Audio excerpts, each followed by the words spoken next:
going on, everybody?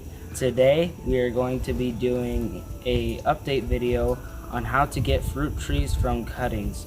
So in a previous video a while back we did it on mulberries, but what we did was we put those mulberries and gave them to Queen Creek Tropicals, and in return they actually gave us some figs, and this one is an Italian honey fig. And what I did was I put it in the soil from our last video, and as you can see, it has made an amazing rootstock. Yeah, there's quite a bit of roots. Yeah. All the way around, go all the way around, yep. So what we're going to be doing today is we're going to be planting one of these, and we have another one over there right now, and we are going to tell you a little bit about that later in the video, and it's a special surprise, so it's worth it to stick around to the end. Yeah, so stay tuned till the end of the video, and don't just skip ahead because this is important stuff, but definitely just wait till the end because there's going to be a big surprise. Alright, so we cut the bag open, and we're just gonna try to open up the rest of the way smoothly so we don't disturb any of the roots. As you can see, it has great roots for a small little cutting that we got. You don't want to put any pressure on the roots at all, so you don't want to have it being held up by the cutting itself. There you go, nice and easy. Look at what we did.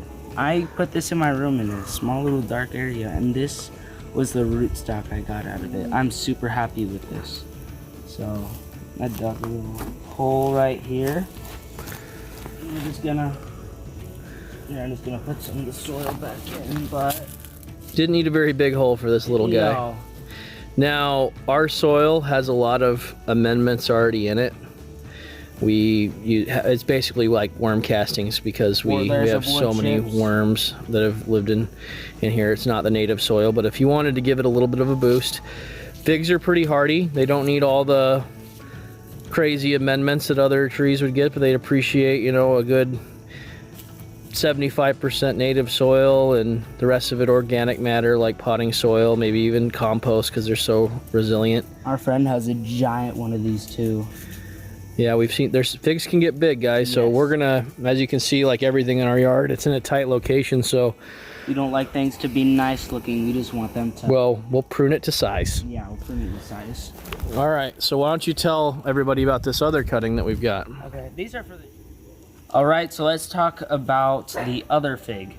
So what we are going to be doing with this fig is the first person that likes on this video and comments down below that they want this fig, they can have it, but there's a catch. You can't just go on the Facebook page and say that you want this fig and we're not going to ship it. You guys have to come down here and comment on our YouTube channel if you want this. So there's one fig, so the first comment on our channel gets it. So our most loyal subscribers will get this fig. One in all the subscribers. Yeah, one in 1919. Yeah. So you could be that person. That would make you feel real special. Yeah. All right, guys. And We'll catch you later next time. Bye. Bye.